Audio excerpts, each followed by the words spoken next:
I caught my wife in a luxury hotel suite with the man she swore she'd never speak to again. The note I left on the nightstand beside them said only 6 words. Read the trust documents from 2020. By the time she found it, everything she thought she was about to win was already gone. Hello, Reddit I plus here. I'm 46 years old. For privacy, call me Graham Mercer. And the morning I walked into that hotel room wasn't the worst day of my life. It was the day I finally stopped pretending I didn't know who my wife really was. The truth is, nothing I saw surprised me. Not her.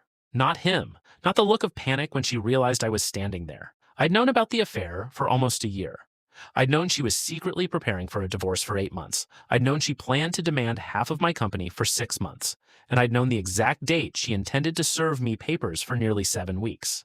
Because unlike what she believed, she wasn't the only one keeping secrets. A year earlier, my instincts started screaming that something wasn't right. Not because I found lipstick on a collar or strange text messages. It was the little things. The things people ignore. The way she suddenly became interested in company valuations.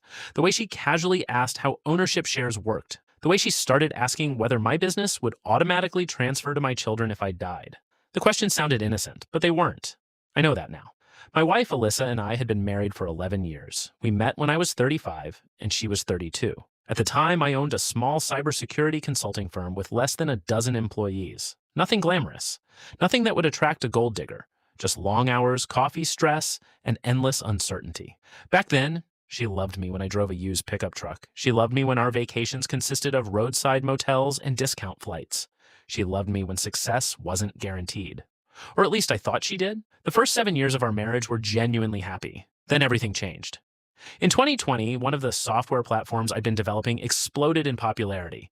Within 2 years, major corporations were licensing our technology. Investors came calling, revenue tripled, then quadrupled. Suddenly, I wasn't the struggling entrepreneur anymore. I was the founder of a company worth tens of millions. And that's when I started losing my wife. Not all at once.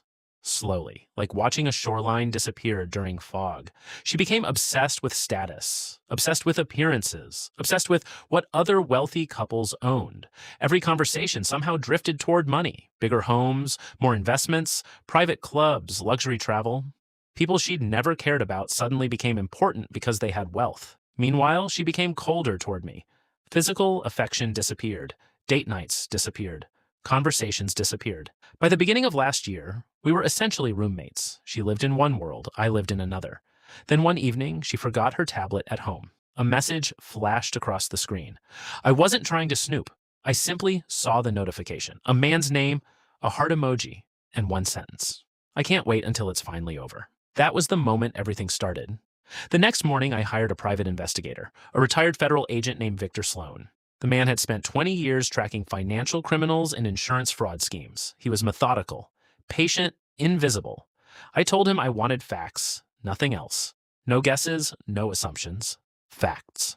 7 weeks later, he walked into my office carrying a thick folder. He sat down, opened it, and quietly destroyed my marriage. The affair partner was her former fiancé, a man named Derek Calloway. According to Victor, they'd reconnected almost 2 years earlier. The relationship had become physical 11 months before the investigation began. There were photographs, videos, hotel records, travel receipts, messages. Enough evidence to fill several binders, but that wasn't the worst part. Not even close. The affair was only half the story. The real story was what Alyssa planned to do after the divorce.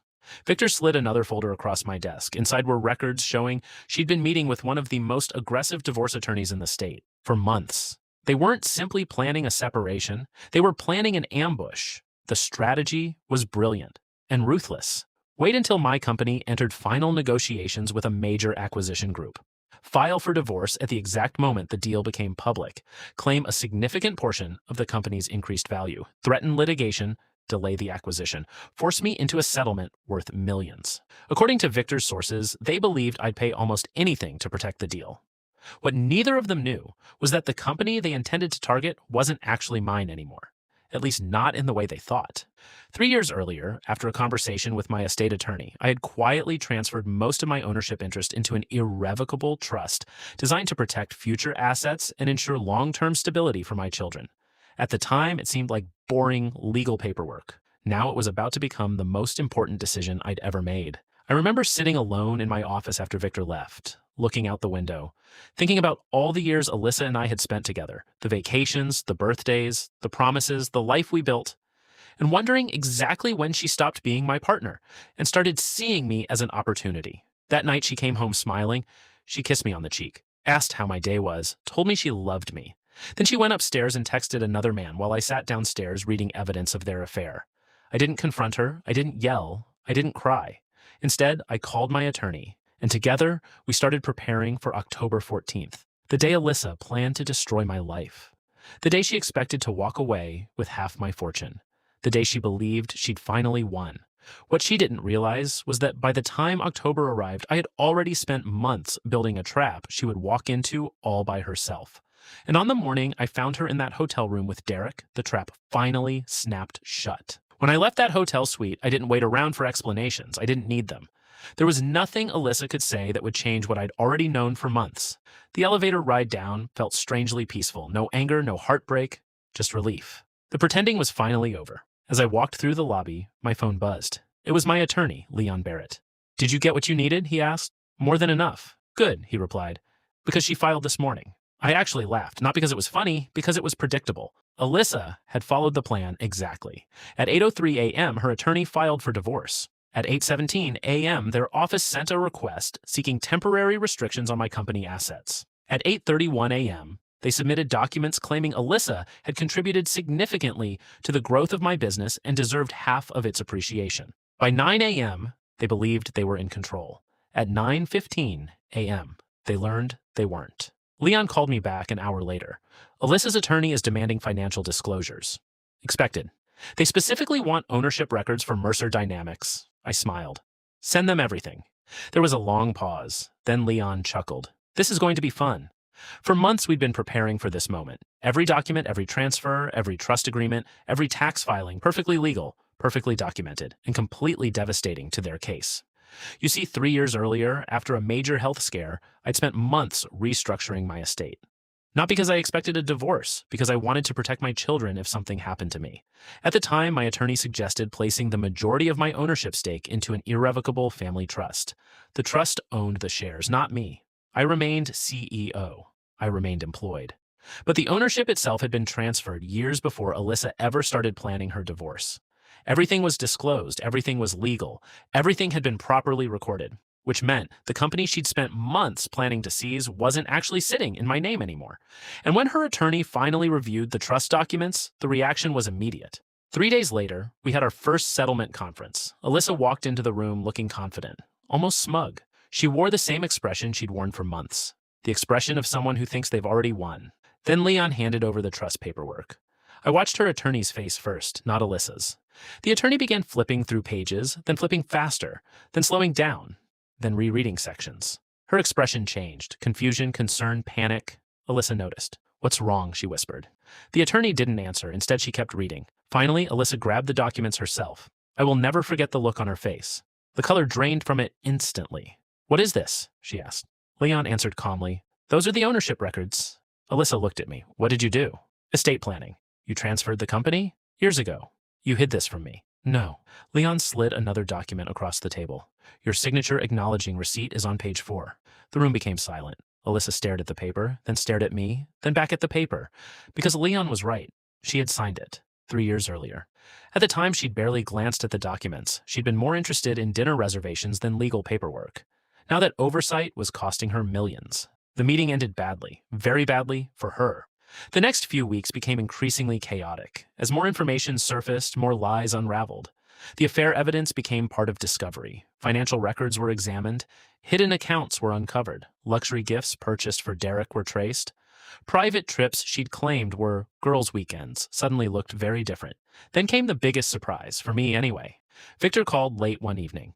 I found something else. My stomach tightened. "What?" "Derek. What about him?" "He's broke." I blinked. "What?" "Completely broke." According to Victor's investigation, Derek's business had failed almost 4 years earlier. He was buried in debt, multiple loans, credit card judgments, tax issues, everything. The expensive lifestyle Alyssa believed he had, almost entirely fake. Leased vehicles, borrowed memberships, debt-funded vacations, smoke and mirrors. For nearly a year, she'd been risking her marriage for a man who was practically insolvent. And she didn't know. The information came out during discovery. Apparently, Derek had lied to her the entire relationship. When Alyssa learned the truth, she was furious. Not because she'd betrayed me, not because she'd destroyed our marriage, because she'd been deceived. The irony was almost unbelievable. Then things got worse, a lot worse. 6 months into the divorce, investors completed their acquisition review. The deal moved forward, not at the original valuation, at a higher one, much higher. The company was eventually purchased for nearly $170 million. News of the transaction spread quickly. Friends called, former colleagues called, business publications covered the story. And Alyssa watched every headline knowing she'd gambled everything for a payout that was never coming. A few weeks later, she requested a private meeting. Against my attorney's advice, I agreed. We met in a quiet restaurant outside the city. For the first few minutes, neither of us spoke. She looked exhausted. Nothing like the confident woman from 6 months earlier. Finally, she broke the silence. Did you ever love me? The question surprised me. Of course I did. Then how could you do this? I stared at her. The audacity almost made me laugh. How could I do this? Tears filled her eyes. You planned everything. No, I said quietly. I reacted to what you planned. She looked away. For a moment, neither of us spoke. Then she whispered something I hadn't expected. I think I made the biggest mistake of my life. Maybe she believed it. Maybe she didn't. At that point, it didn't matter. Some mistakes can be repaired. Others destroy the bridge completely. Our marriage belonged to the second category. A year later, the divorce was finalized. The settlement was nowhere near what she'd expected. The company remained protected. The acquisition closed. Life moved forward. The last thing I ever heard about Derek was that he'd relocated to another state after declaring bankruptcy. As for Alyssa, mutual friends occasionally mention her. Apparently, she's still trying to rebuild her life. I genuinely hope she succeeds. Despite everything, I don't hate her. Hate requires energy. And I left all of that behind a long time ago. But sometimes I think about that note on the hotel pillow, the one that changed everything. 6 simple words. Read the trust documents from 2020. Because in the end, the papers she never bothered to read were the same papers that saved everything she thought she was about to take.